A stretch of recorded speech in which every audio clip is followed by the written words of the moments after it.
So thanks for coming on a Friday afternoon to learn a little bit more about the international opportunities that the Honors College is offering. Two that are Honors College sponsored and one that's being offered in partnership with the College of Liberal Arts. We'll have a little bit to say about each of those programs and then we'll open it up to questions from you. My name's Tara Williams. I'm the Associate Dean for the Honors College and I'll also be part of the Honors College trip to London. So you'll be hearing from me about that as well. We'll get started with our slides.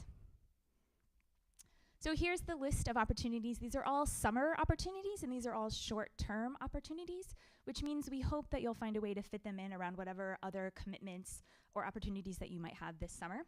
So the Honors College London experience is a brand new one that we're offering for the first time this year. It'll be towards the end of the summer. The College of Liberal Arts London classroom will be in the same spaces in London, but they'll be at the beginning end of the summer. So the beginning part of the summer. So which one you choose might have to do with your schedule as much as with what your interest or major might be. And then the Honors College Building Homes in Hope in Ethiopia is a trip that's been running for several years. The students went to Ethiopia this past summer and they'll be returning to the same site, working on some projects there. We'll hear from the faculty who are involved in each of these. But first, a quick overview of the Honors College London experience. So here are the dates, August 20th to September 10th. So right at the end, you'd be able to finish up just in time to get back for fall term. There'll be 5 honors credits available. There'll be 3 colloquia courses. We'll talk more about those in just a second. There will be a 6th credit available. So if you needed 6 credits in order to apply your financial aid, you'll have the opportunity to add a practicum credit for 1 additional credit there. And one of the things that I think is really cool about this program is that we'll be looking at London from the Middle Ages to the present day. The reason I think that's really cool is because my specialty is medieval literature, so getting to start in the Middle Ages is really fun, I think. So you'll be able to see London from a variety of perspectives, both in terms of time period and in terms of discipline. An overview of what we expect the costs to be here. You would be responsible for summer tuition and fees. There will be a program fee of $3,500 that'll cover your room, some transportation. You'll get an Oyster card. Has anyone been to London? All right, so you know the Oyster card to help you get around on the tube. We're estimating airfare would be about $1,400. You'd also be responsible for food and some other incidentals, but there's some scholarship support available. So you can apply for the Honors College Experience Scholarship. Has anyone gotten one of those before? Nobody? Well, this would be a perfect opportunity.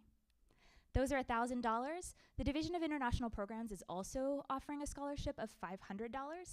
And for any of you who might be lucky CLA majors, the College of Liberal Arts and Dean Larry Rogers is offering a $1,500 scholarship for those students. So that's what we estimate the cost would be, somewhere between $47.50 and $62.50. So not an inexpensive program, but you do get a number of credits and you get some honors credits, and a really cool experience as well. So Professor Olson, you want to come down?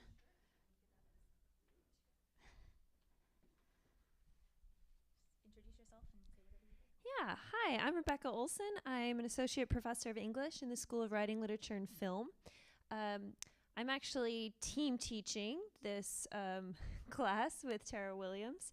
We have taught this before on campus as English 204, well, not the same class. A version of this class is English 204. This is a special version of the class for being in London. We'll be looking at medieval and early modern London in particular. So she specializes in Chaucer, I specialize in Shakespeare. We'll definitely be going to places that are important in literary history, but in London history in general, such as Shakespeare's Globe. What else did you want to say? We haven't set all of our excursions yet, but some of the things we might be able to do are visit the British Library to see the manuscript of Beowulf. So not only get to read Beowulf and talk about its historical context, but actually set eyes on the one single surviving manuscript of Beowulf, which, by the way, only survived because someone threw it out of a window when a library was burning down in the 18th century. So it's like this close to you not being able to see it. So we get a little competitive. And so Beowulf is cool. But we will also be going to an actual Shakespeare play in the Globe Theater. And you can, it's very interactive with the actors and so on. Go on. And was it the actual Globe Theater that we'll get to see? Like it's the actual Beowulf manuscript? No, because the actual one burnt down, almost like the Beowulf manuscript. No, in a production of Henry VIII or All Is True in the early 17th century, someone decided it would be awesome if in the middle of the play they set off a cannon. The problem is that there was a thatched roof, and so the cannon went off and lit the whole thing into flames. This one has been around for about 20 years, I guess. It's a reconstruction, but it's still awesome. Okay, we're going to call that a draw. And maybe, was there anything else you wanted to say about this one? No, I guess not. Okay. So I'm going to have to sit down. Yeah. All right, so we'll bring up Professor McIntyre to talk about his colloquium. Hi, I'm David McIntyre. I'm a professor in physics. And so this is a colloquium about Isaac Newton and various aspects related to Newton in London, so it's kind of a branch out. I have not taught this before, so I'll be winging it along with you. My specialty is optics, so I know a lot of the optics part, so I brought my fancy laser pointer. And I brought some really cool glasses. If you come on the course, you'll get to have some of these glasses. And these glasses are neat because they do this. Okay. And so if you look through them, what they do is they make a rainbow. And so we'll study some of the things in optics related to that. Newton did a lot of optics experiments. Of course, he did a lot of experiments overall. He was kind of a Renaissance man in terms of physics. He did a lot of things with gravity. You may have heard about gravity waves recently. That was from Einstein, not from Newton, but we can talk about that. Okay, so now comes the quiz. Who can tell me what's on the cover of Pink Floyd's Dark Side of the Moon? Prism. And what happens in the prism? Yeah, so that's Newton did that experiment. Okay, and we'll talk about that. He also did experiments poking himself in the eyeball to see if he could stimulate optical nerve responses. So we'll talk about that. The last thing is navigation. Newton was the head of the Royal Society at the end of his career in the early 1700s, and the Parliament passed a thing called the Longitude Act, and so he was involved in that. Who here has heard of the Longitude Act? Okay, there's been a PBS special about it. It's kind of interesting in the sense that if you're out in the middle of the ocean in 1700, how do you know where you are? It's not easy, right? These days you got your iPhone, GPS, whatever, but it was a little difficult then. And it came up because people crashed on the rocks and they destroyed tons of ships and merchandise, millions of dollars of merchandise they're bringing back from the West Indies. Anyway, it's relevant in London because that's the Greenwich Meridian. Okay, the prime meridian goes through there. There's a Greenwich Observatory, and in there they have a huge exhibit about the history of all this and the clocks that they built to be able to take on board so they could navigate. It's also related to Newton because people were then trying to also navigate just by the stars. You can kind of do it, but there's all kinds of issues. And so that brings up all kinds of things about navigation and geometry. So we'll blend a lot of things with history, physics, geometry, and whatever else we find interesting. All right, hope you can make it. The last colloquium that'll be part of the HC London experience is a natural hazards engineering colloquium. Unfortunately, Professor Mason's traveling, so he can't be here to speak to it himself. And obviously, I am not well qualified to speak about natural hazards engineering as a specialist in medieval literature. But the great thing about colloquia is that they're meant to be accessible to students from any background in any major, right? So it'll be pitched at a level that you can take advantage of no matter what you're coming from in terms of your disciplinary background. And what I do know about this colloquium is that it'll start off by looking at the case study of the Millennium Footbridge, which it turns out once it was built and people started to walk across it, the frequency at which it vibrated when people walked across it was the same as the natural frequency of the bridge itself, and that turns out to be a very bad thing. So they had to close it down and redo it.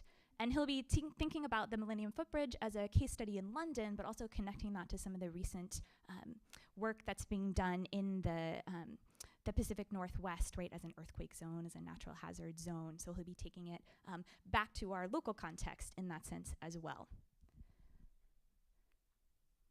All right, I'm going to turn it over now to Professor Kovac to talk about building homes in hope.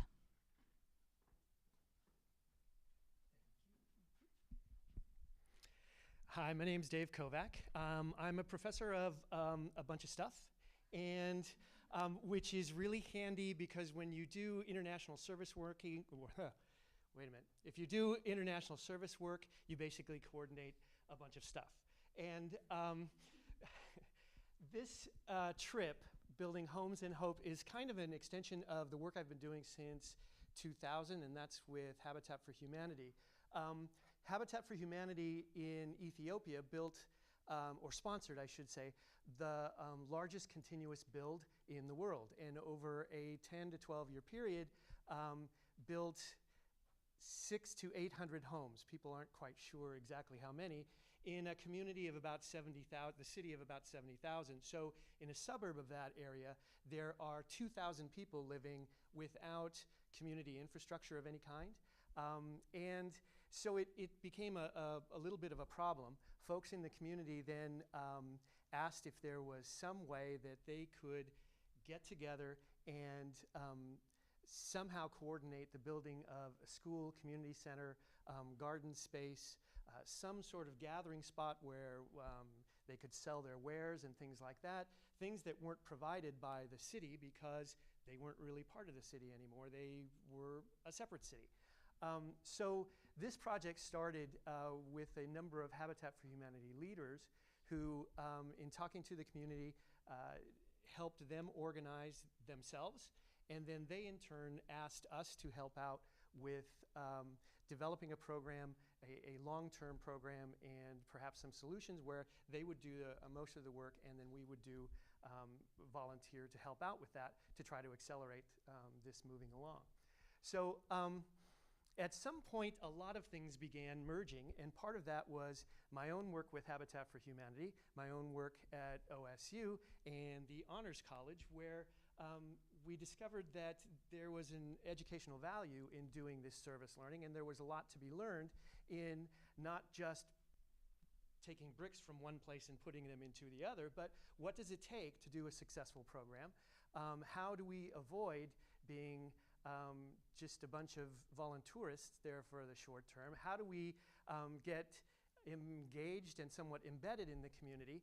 And what other questions do those bring up for future global philanthropists like yourselves? So what we did is we flipped the entire curriculum upside down. We do most of our teaching in the classroom before we go on the trip. And we've divided that into a fall term, winter term, spring term colloquium class. There is some repetition within them, but the fall term class focuses on culture. Winter term focuses on impact. What kind of impact do we make in a community? Spring term focuses primarily on team, because what we do is use everybody's perspective when you're in a new and strange place. How do you catalyze the learning? Well, you basically work together as a group in order to figure out what these behaviors mean and what's a little different and all that. And then during the summer, we actually do the experience, process that as we're going through it.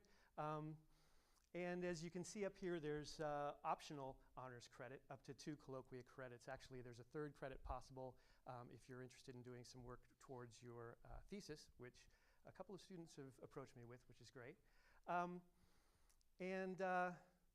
Let's see, it's, the reason it's optional is because we try to be as flexible as possible. I think on the next one. And we try to be as flexible as possible in order to make the cost of the trip as low as possible. It's not because you basically have to work for food, although some people might say you do in a way. We've found a way to kind of do the program in an area where you can be as connected to the university and some of the university's charges as you want to. It is a university group, but we're doing it in September. Initially, it was because that was between summer session and fall term. That's not the case anymore. The actual reason that we're doing it in September is because we need to avoid the rainy season, which is July and August. Anyway, as you can see, the cost, the program fee is about $1,400. It covers everything from the time you land, 2 weeks, and then leave. There's scholarship support, and we're still working some of that out, but essentially airfare is somewhere in the neighborhood of $1,500. Latest we've seen is under $1,100, and that would be actually I don't want to say your only cost, but just about your only cost with the trip.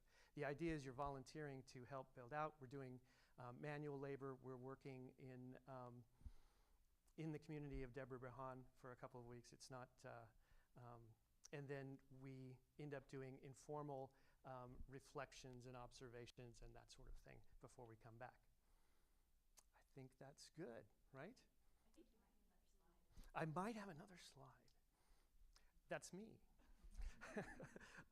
I should say the Community Project Ethiopia is this organization that I mentioned that grew out of Habitat for Humanity. It's actually a community-based organization. There are 2 co-founders in the United States. Neither of them draw a salary. This is all a labor of love for them more than anything else. That's one of the reasons why the costs are as low as they are. And the other part is that the project has become affiliated with Engineers Without Borders. And what that means is we're not necessarily engineers, but there's an Engineers Without Borders representative who will be with us as well, helping with the technical work, mostly as a consultant to Debre Berhan University, Debre Berhan Polytechnic University, and some of the local folks as well. What's really fascinating, I think, about this whole thing and an amazing academic experience is that we get to witness what goes behind the scenes with the nonprofits and all the coordinating that has to happen to get these things done. Working with the government, working with the education ministry, because the school that's going to be there is going to be staffed by the Ethiopian education system. What does that mean? What regulations are there for the sizes of the buildings? What's safe?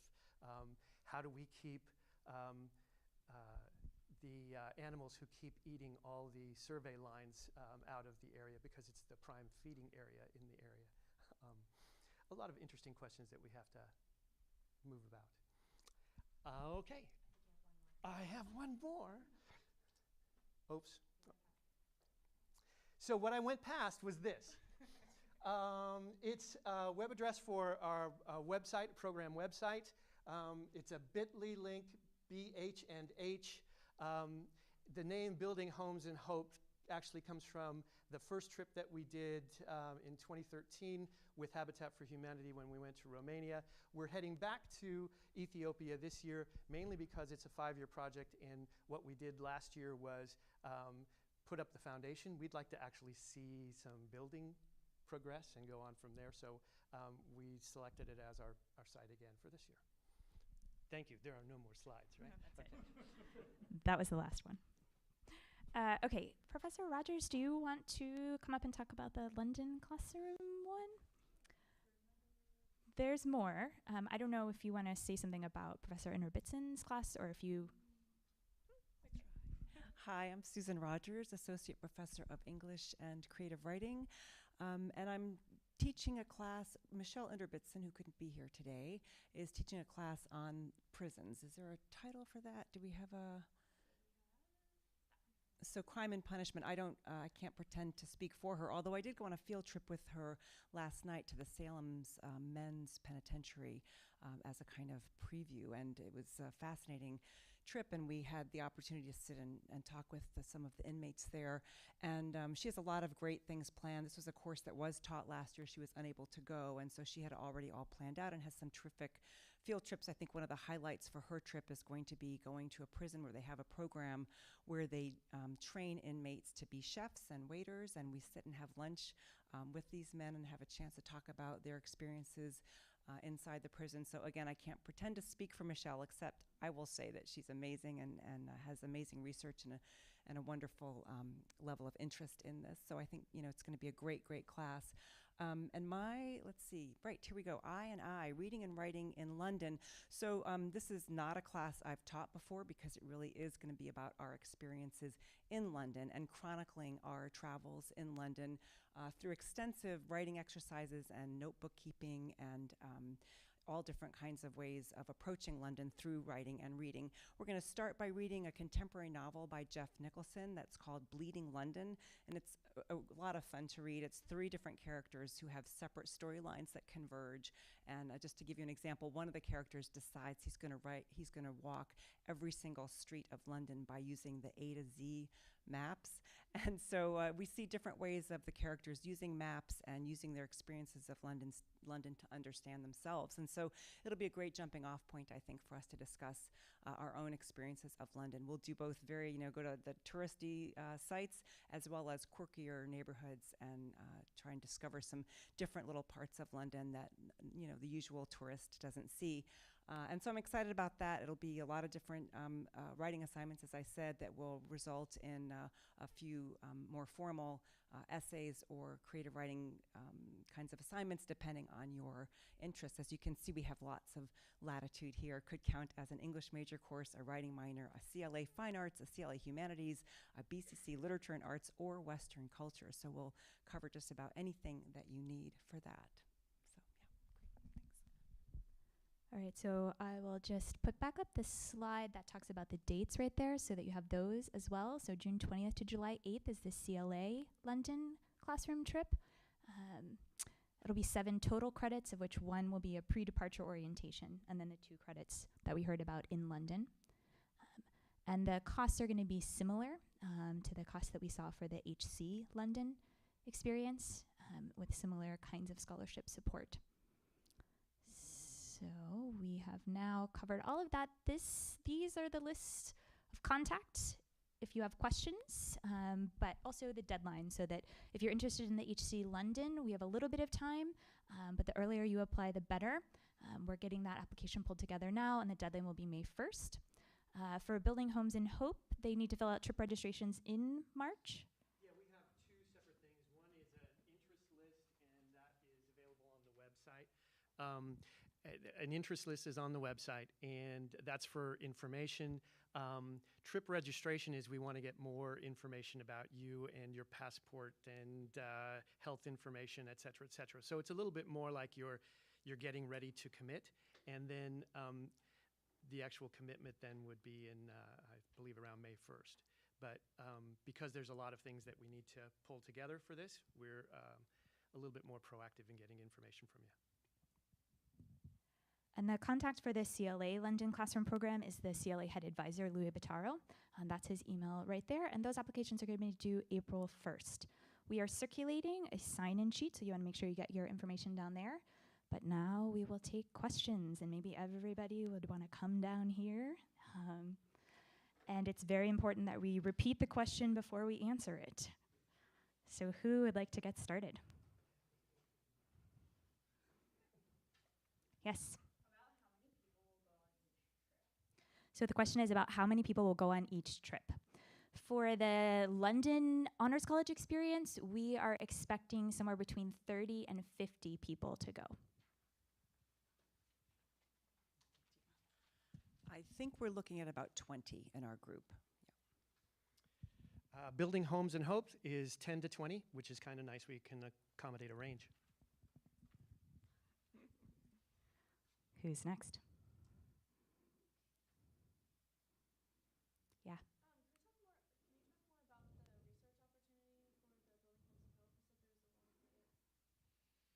So she asked more about the research opportunities with Building Homes in Hope. Well, thank you for repeating that, Tara.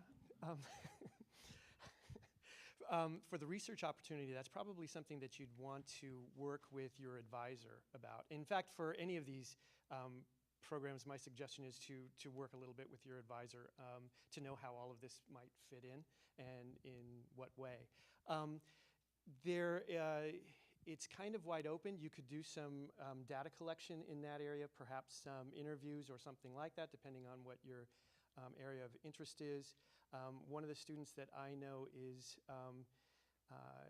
he'll be collecting data and meeting with some folks because he's looking at agricultural policy and international agricultural policy and that sort of thing. So be in the area. Ethiopia, all the land is owned by the government, and sometimes the way that they make deals is interesting, so he's going to be studying a little bit more about that. I've known another student who was he was this close to doing a thesis on opera. And when we were in Romania, there happened to be an opera house in the area that we were in, and there was an interesting way of getting to the most famous German opera companies you work through Eastern Europe. So Romania was one of the tour spots in order for you to build your reputation and move on up. So he looked at some of those types of things. All right, I saw we had a question up here, yeah. So she asked about the housing and classroom spaces. I'm going to turn that to Professor Olson, who's been to these same spaces in London before. Yeah, so the dorm is a pretty new dorm. It's in the Mile End area of London, if anyone's familiar with that. They're very modern. The dorms had little kitchenettes, not really a kitchen, but like you could make some food, a little refrigerator, hot plate, microwave. They also had individual bathrooms, small, don't get excited, but small bathrooms, tiny rooms. But honestly, I've stayed in a lot of hotels in London and various apartments in London, and these dorms were probably the nicest place I've stayed. So they're very convenient. The classrooms are downtown by the Liverpool Street station, really centrally located. We were even able to walk to some excursions in the past, and they're actually, they're a lot like this room. Very modern, only when you do this, things happen on the screen. And, very high tech. And there's computer labs at at least there were when I was there 2 years ago, there was computer labs there as well. Did that answer your questions? Do you have any other? Okay. Who else has a question? Yeah.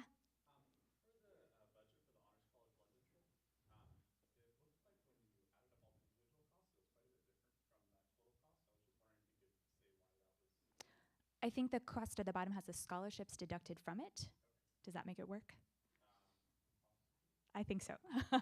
We can double check that. And if you're interested, you can email and we'll talk a little bit more about that. But the way we did the numbers, right, Leanne, is we added up the costs and then we deducted the scholarship.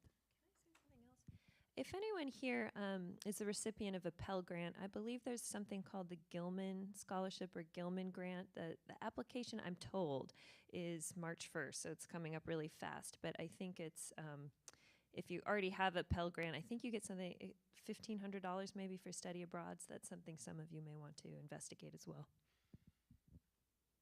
Yeah.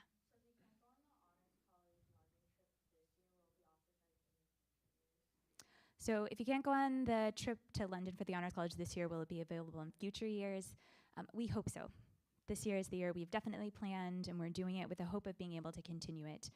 But right now, we're only positive about this summer. Yeah. So for the London experience trip, I know there's a lot of colloquia and things to do. Is there any time for us to just like kind of go out and explore? I feel a little silly repeating it because I'm pretty sure you all heard that, but the people who are watching this back will not have. So she asked about whether there'll be time available to go out on excursions and explore on your own outside of the colloquia and the courses, and that sounds like a good one for you as well. Yeah, I think that's very much the goal. So a lot of our excursions will be related to the courses. There may also be group excursions that aren't directly related to a course, like a bus tour or something like this that really doesn't tie in to the colloquia. But yeah, definitely. At least when I've started graphing out schedules, I've had free time very much in mind, in part because people need to process. But also there'll be things you'll want to explore. I don't know, are we thinking maybe one day a weekend would be free, or we're not sure yet?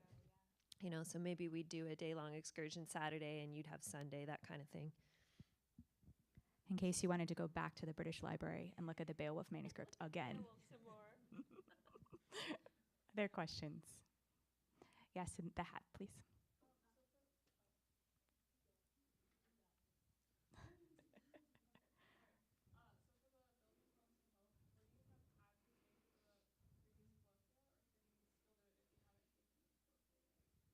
Do they have to have taken the colloquium, Dave? Do you want the technical answer or the real answer? Both. One of the things is that's another nice thing about having the program itself in September, because we could work out something where we'd catch you up during the summertime. Hopefully we've set it up so that the courses are offered each term so that somebody could take it one term, and we have the website so that people can stay involved with the program when they're not taking the class some other time. But we all know that you guys are all really busy. And so we're a bit more flexible. So we could talk and see if we could work out a plan to get you caught up and go from there. There have been some students who were not in this particular colloquium, but were in another one that was related, and so we were able to work that out with them. But there's also still time to register for the spring colloquium, should they wish to do that. Yes, what was your question?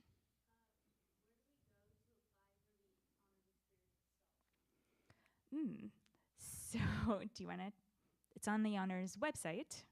Sorry, where do you apply for the Experience Scholarship? It's under scholarships on the website. I'm looking at Leanne. It's even on a link here. Under experiences, there'll be scholarships. It's there. Yes.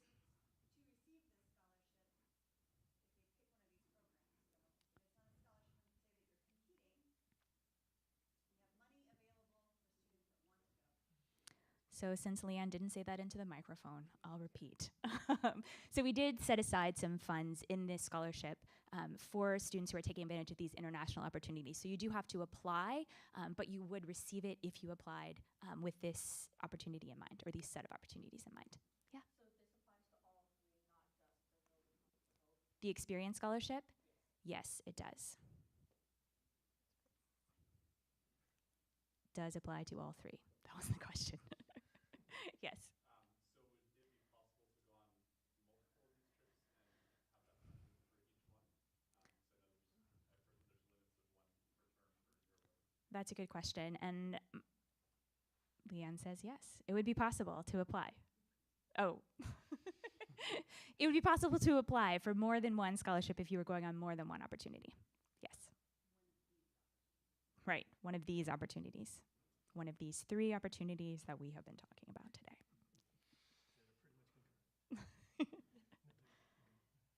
Other questions?